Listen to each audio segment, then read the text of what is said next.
This story is collected from a private source, name and location withheld upon request. December 18th, 2022, 11:47 p.m. It was one of the coldest nights that winter. The kind of night where your breath fogged up the windshield from the inside, and even the sound of tires crunching against asphalt seemed to echo too loudly. Snowflakes fell like ashes in the wind, melting instantly on contact with the warm hood of the engine. Most people were tucked in at home, heaters humming, unaware of what the road had in store for someone working the night shift. James Carter, better known around town as Jimmy, was 41, a seasoned ambulance driver in Monroe County, Tennessee. He'd been driving for over 18 years. Heart attacks, highway crashes, psychiatric runs, he'd seen it all.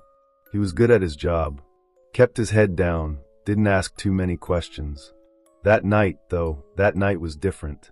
At exactly 11:47 p.m., Jimmy received a call from dispatch. A transfer request came from a medical center on the south end of Knoxville. A body needed to be transported to a rural village, about 200 miles away through mostly forest highway and narrow mountain passes. "Patient is deceased," the dispatcher had said casually. "You'll be accompanied by the brother of the deceased. His name is Thomas Hill." Nothing about the call raised alarms, just a routine cold transfer, except for the timing. Middle of the night, almost 200 miles one way, and just one family member tagging along. Still, Jimmy took the keys from the board, warmed up the rig, and drove out. The hospital looked half abandoned. Only the emergency entrance had lights on. A tall man in a black hoodie stood near the loading ramp, puffing on a cigarette with trembling hands. "You Jimmy?" the man asked. "Yeah, you must be Thomas." He nodded and crushed the cigarette underfoot. "She's inside. They just finished the paperwork. Can we go soon?" Jimmy looked him over. Pale, eyes sunken, but composed enough. "Yeah, we'll load her up and get going." The corpse was that of a young woman, Emily Hill, age 26. Cause of death, suicide by hanging. Found in her apartment 3 days prior. No foul play suspected. They secured the body bag in the rear compartment. Thomas sat in the passenger seat beside Jimmy. He didn't say much, just stared at the dashboard with glassy eyes. By 1:35 a.m., they were on the road. The city lights faded behind them as they merged onto Highway 68, a long, twisting stretch of asphalt cutting through Tennessee woodlands and forgotten towns. The roads were dry despite the snowfall, and the stars shimmered faintly above the tree line. At first, the drive was smooth. Thomas drifted in and out of sleep. Jimmy kept the radio low and hummed along to some late-night blues. Then something changed. At exactly 3:12 a.m., Jimmy felt a strange tug in the engine. He looked at the speedometer. It read 110 miles per hour. But outside, it felt like they were barely doing 30. The trees weren't zipping past. Even the wind noise had dropped. He pressed the gas harder. No change. He leaned forward, frowning. "Weird," he muttered. Thomas sat upright suddenly. Did you hear that?" "What?" But before Jimmy could finish the question, a soft, echoing weep floated through the air, like it was coming from somewhere behind them. The kind of cry that carried grief too old to understand. It wasn't loud, just close. Jimmy glanced at the rearview mirror. Nothing. He turned to Thomas. "Maybe it's the wind." "No," Thomas said firmly. "That's her." Jimmy's heart skipped a beat. "What do you mean, her?" Thomas looked down. "Emily. She always cried like that when she had a panic attack. I'd know it anywhere." Jimmy went quiet. He checked the rearview mirror again. Still nothing.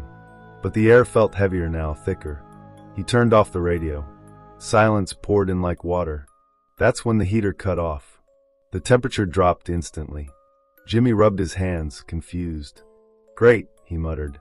"Everything's falling apart tonight." But Thomas wasn't listening. He was staring out the passenger side window, pale as chalk.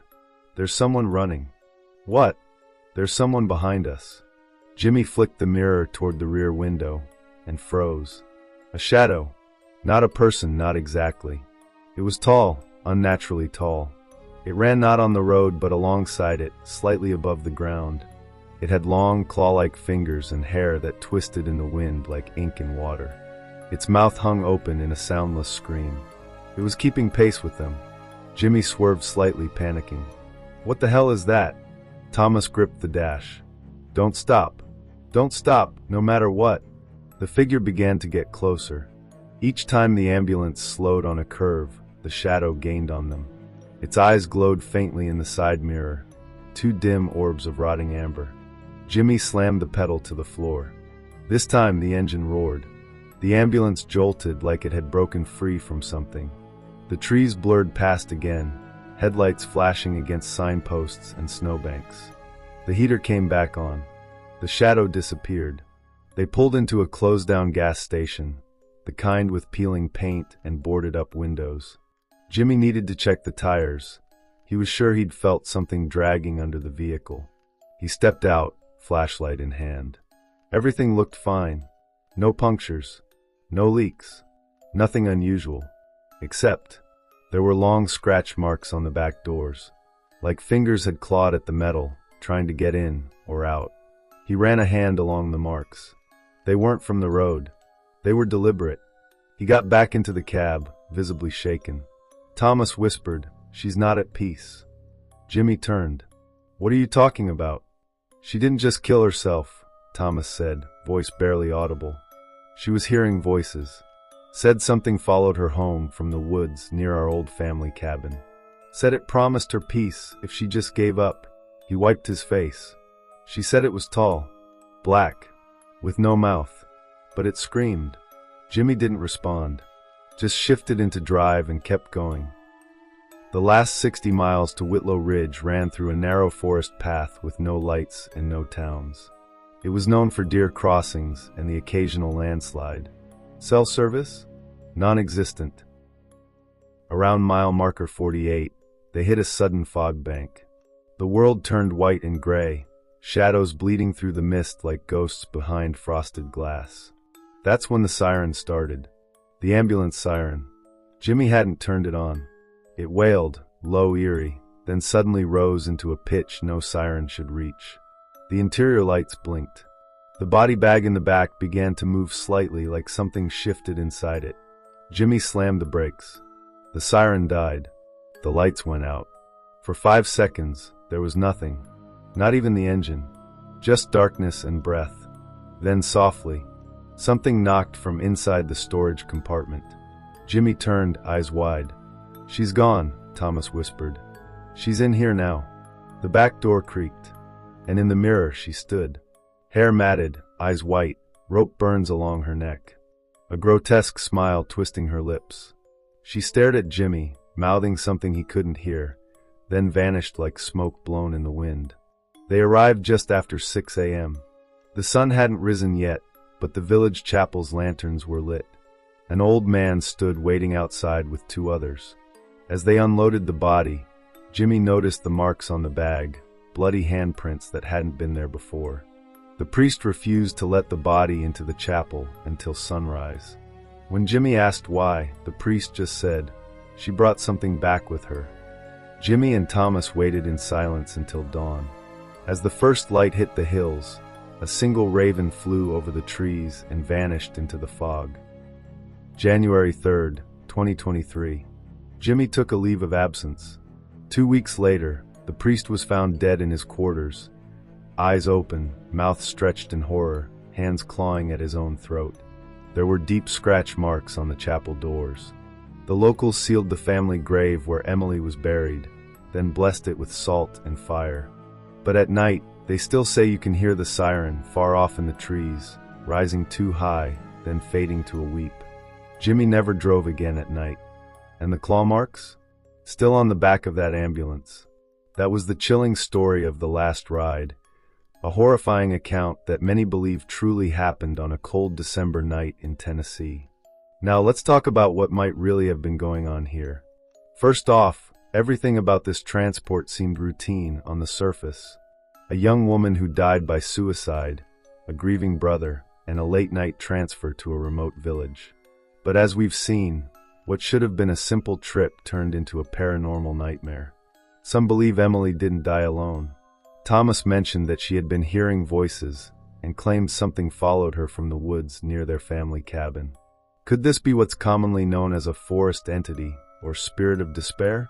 There are legends in southern Appalachian folklore that talk about the screamer, a spirit that attaches itself to those suffering from deep emotional pain, feeding off their grief and pushing them towards self-destruction.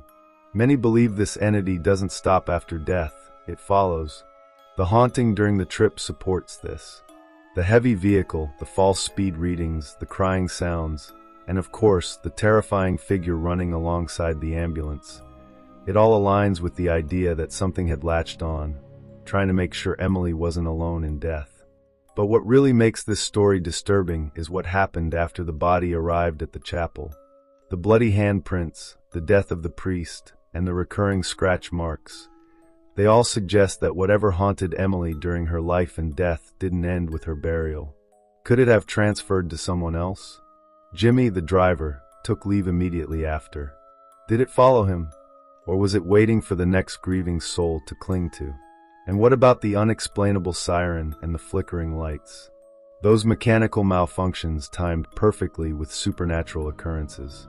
Many EMTs and ambulance drivers report similar stories during late-night runs, especially involving trauma or suicides. What if the entity wasn't haunting Emily? What if it was Emily? Some spiritual beliefs suggest that when someone dies in immense suffering or emotional turmoil, their spirit can become corrupted. Not evil, but lost, caught in a state between life and death, trying to communicate or find closure.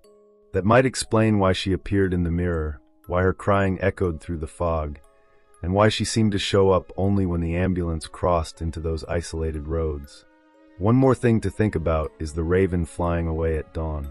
In many cultures, ravens symbolize the soul's departure or a message from the other side. Was it a sign that Emily was finally freed? Or was it the entity leaving to look for someone else? What do you think really happened that night? Was it a haunting? A cursed spirit? Or just a man's mind playing tricks on him after years on the job? Let us know your thoughts in the comments below. And if you've ever experienced something strange on the road, especially in the dead of night, share your story.